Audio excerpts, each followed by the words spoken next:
இறைவனுக்கு நன்றி. நான் வினோதை சித்தம் பண்ணிவிட்டு உங்ககிட்ட சொன்னது தான் திரும்ப சொல்கிறேன்.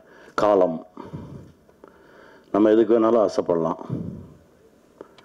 ஆனால் நமக்கு எப்போ தரணும், எந்த சூழ்நிலையில் அதை கொடுக்கணும்னு முடிவு பண்ணுறது காலம்தான். ஏன்னா கடந்த ஒரு வாரமாக பயணங்களில் இருக்கும்போது எல்லாமே ஃப்ளைட் லேட்டாகவே இருந்தது. இன்றைக்கி மட்டும்தான் நான் வேணுனேன், ஒன்றும் இல்லை. ஏன்னா காலதாமதம் ஆயிடக்கூடாது, சரியாக போயிடணும், சரியான நேரத்துக்கு போய் நிற்கணும் அப்படின்றதுக்காக வேணுனேன். இன்றைக்கி கரெக்ட் டைமில் எடுத்துட்டாங்க. ஒரு சில நேரத்தில் நம்ம போகும்போது எல்லா டிராஃபிக் லைட்டுமே வந்து க்ரீனில் இருக்கும். அது எல்லாமே காலம்தான், காலம் முடிவு பண்ணுறது தான். இதை நான் ரொம்ப நம்புகிறேன், இந்த நொடி வரைக்கும் நம்புகிறேன். ஏன்னா பல எதிர்பாராத அதிர்ச்சிகளையும் ஆச்சரியங்களையும் நமக்கு காலம் கொடுத்துக்கிட்டே இருக்கு. ரொம்ப சந்தோஷமாக இருக்குது இந்த நிகழ்வு. ஒரு இயக்குனருடைய 3 படைப்புகளை பார்த்தா போதும் அந்த இயக்குனருடைய கேரக்டர் தெரியும்னு சொல்லுவாங்க. அது இயக்குனருக்கு மட்டும் இல்லை, தயாரிப்பாளருக்கும் பொருந்தும்னு நான் நினைக்கிறேன். அப்படி தான் நான் என் தம்பி சுரேஷை பார்க்குறேன். அவர் எடுத்திருக்க திரைப்படங்களை எடுத்து பார்க்கும்போதே அவர் யாருன்னு நமக்கு தெரிஞ்சது. அவரோட பயணம் பண்ணணுன்னு ஒரு ஆசை வந்தது. அந்த மேடையில் தியாகு சாரை பார்த்தோன்னே இன்னும் கூடுதல் சந்தோஷம். யார் யாரோட சேரணும்னு ஒன்று இருக்குல்ல, ரொம்ப மகிழ்ச்சி சார், ரொம்ப சந்தோஷமாக இருக்கு. தம்பி, வி ஹவுஸ் வந்து இந்த சினிமா இருக்கிற வரைக்கும் இருக்கும். ஒரு நல்ல படைப்பு எடுக்கணும் அப்படின்னா வி ஹவுஸ் போகலாம் அப்படின்ற ஒரு நம்பிக்கை வரும். ரொம்ப சந்தோஷமாக இருக்கு. அப்புறம் என் அண்ணன் தம்பிராம அண்ணன், அவரை பற்றி நான் சொல்லணுன்னா பேசிக்கிட்டே இருக்கலாம். எந்த கதை எழுதினாலும் என் அண்ணனை வச்சு தான் எழுதுவேன். நான் இப்போ கூட ஒரு கதை எழுதி முடித்தேன், அண்ணனை வச்சு தான் எழுதுவேன். நாங்கள் 2 பேரும் சந்திச்சோன்னா கதைகள் மட்டும்தான் பேசிக்கிட்டே இருப்போம். ஒரு 5 நிமிஷத்தில் நான் ஒரு கதை சொல்லுவேன், அப்புறம் அண்ணன் ஒரு கதை சொல்லுவாங்க. மாறி மாறி மாறி கதைகள் தான் போயிட்டே இருக்கும். அதில் இந்த சமூகத்துக்கு ஏதாவது ஒன்று சொல்லிடுவோம். ஏன்னா நமக்கு இவ்வளோ பெரிய இடத்த கொடுத்த சினிமா மூலமாக நாம் ஏதாவது ஒன்று சொல்லிடுவோம்னு சொல்லி முயற்சி பண்ணிகிட்டு இருக்கிறது தான். இப்போ ஆல்மோஸ்ட் ஒரு 10 படம் பண்ணோன்னே அப்படின்னு நான் பேச்சுக்கு சொன்னேன். இப்போ 5வது படைப்புக்கு வந்திருக்கோம். இன்னும் 5 படம் இருக்குது. அதற்கு மேலும் ஒரு ஆசை இருக்குது. அது நடக்கும்னு நம்புகிறேன். என் அண்ணன் கையை பிடிச்சிட்டு அப்படியே வந்துடுவேன். ஏன்னா எனக்கு அவ்வளோலாம், எனக்கு பெரிய அறிவாளியெல்லாம் கிடையாது நான். ஏன்னா அடிக்கடி நான் சொல்லிக்கிட்டே இருப்பேன், கொஞ்சம் இன்னசென்ட்டாக இருங்க, ஒரு சில விஷயம் தெரியாமல் இருக்கட்டும். ஏன்னா நிறைய விஷயம் தெரியாமல் இருக்கிறவன் ஜெயிச்சிருவான். நீங்கள் கவனித்து பார்த்தீங்கன்னா தெரியும். எனக்கு எல்லாம் தெரியும்னு சொல்லுவோம் தான் மாட்டிட்டீங்க, முட்டிச்சந்தில் நின்றுட்டுருப்போம். எனக்கு ஒன்றுமே தெரியாதுங்க, நான் அப்படியே போகிறேன். போகும்போது யாராவது வந்து என் கையை பிடிச்சி கூட்டிகிட்டு போயிடுவாங்க அப்படின்னு நான் நிறையா நம்புகிறவன். அப்படி தான் இந்த மொமெண்ட் வரைக்கும் என் வாழ்க்கையில் நடந்திருக்கு. அதை இன்னும் நான் நம்புகிறேன்.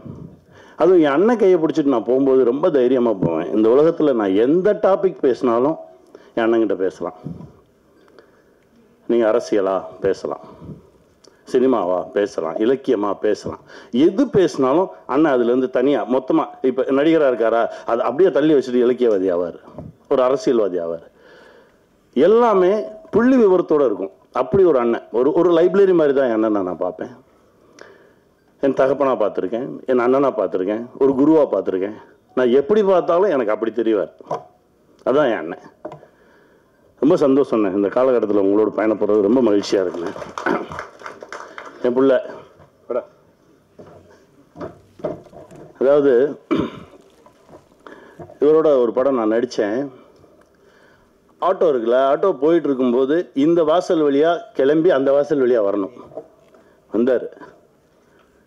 எப்படி எந்த டைமிங்கில் பண்ணுறாரு ஒன்றுமே புரியல. அதற்கு பிறகு ஒரு ஷார்ட் கம்போஸ் பண்ணியிருக்காங்க. கார் வரும், கார் இவர் வந்து அப்படியே காரை தாண்டி நான் வரேன்றாரு. அண்ணன் சொல்கிறாரு, கனி சொல்கிறா, அவனை பண்ண வேணான்னு சொல்லு, இல்லைன்னா டூப் வச்சு பண்ணலான்னு சொல்லு, ரோப்பு கட்டிக்க சொல்லு அப்படின்னு. ஞாபகம் இருக்கா? நான் கூப்பிட்டு இப்படியே எப்படி சொல்கிறது, நான் சொல்கிறேன், தம்பி வேணாமே, ரோப்பு கட்டிக்கலாமே.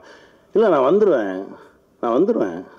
அந்த நம்பிக்கை இருக்குல்ல, அதாவது ரொம்ப தகுதியான ஒரு நடிகன். ஃபைட்டாக பண்ணுவார், டான்ஸாக பண்ணுவார், நடிக்கணுமா சூப்பராக நடிப்பான். எல்லா தகுதியும் இருந்து என் தம்பிக்கு சரியான ஒரு கதவு திறக்கலையே அப்படின்னு நினச்சிருந்தேன். முதல் கதவு திறந்தது எங்கள் அர்ஜுன் சார் மூலமாக. ரொம்ப சந்தோஷமாக இருந்தது.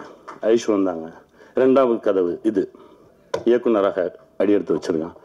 இதற்கு பிறகு நான் தான் சொல்லிக்கிட்டே இருப்பேன், பார்க்கும்போதெல்லாம் சொல்லுவேன், நீயே எழுது, உன்னுடைய ப்ளஸ் என்ன, உன்னுடைய மைனஸ் என்ன ஒதுக்கி வச்சிரு, உன்னுடைய ப்ளஸ்ஸை வச்சு எழுது, கூடவே நிற்கிறேன், எடுப்போம்.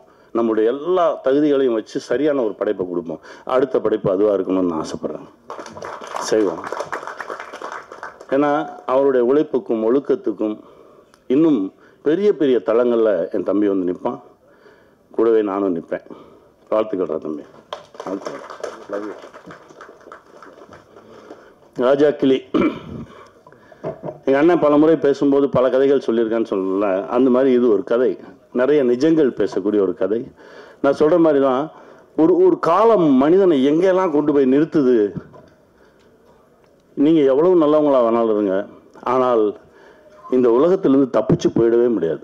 என் நண்பன் தாமிரா ஒரு கவிதை எழுதினான், இந்த உலகில் இருந்து யாரும் அவ்வளவு எளிதில் தப்பி சென்று விட முடியாது, நீ பதில் சொல்லிட்டு தான் போகணும். அப்படிதான் இந்த கதை. இவ்வளோ சொன்ன போதும் இல்லைண்ணே, இதுக்கு மேலே பேசணும். இதுதான் காலத்துக்கிட்ட பதில் சொல்லாமல் யாருமே தப்பிச்சு போயிட முடியாது. ஒரு காலம் நம்மளை எங்கெல்லாம் கொண்டு போய் நிறுத்தும். அதனால் முடிஞ்ச வரைக்கும் உண்மையாக இருந்துருங்க, எளிமையாக இருந்துருங்க. காலம் நம்மளை கைப்பிடித்து தூக்கி செல்லும். வெல்வோம். வாழ்த்துக்கள்.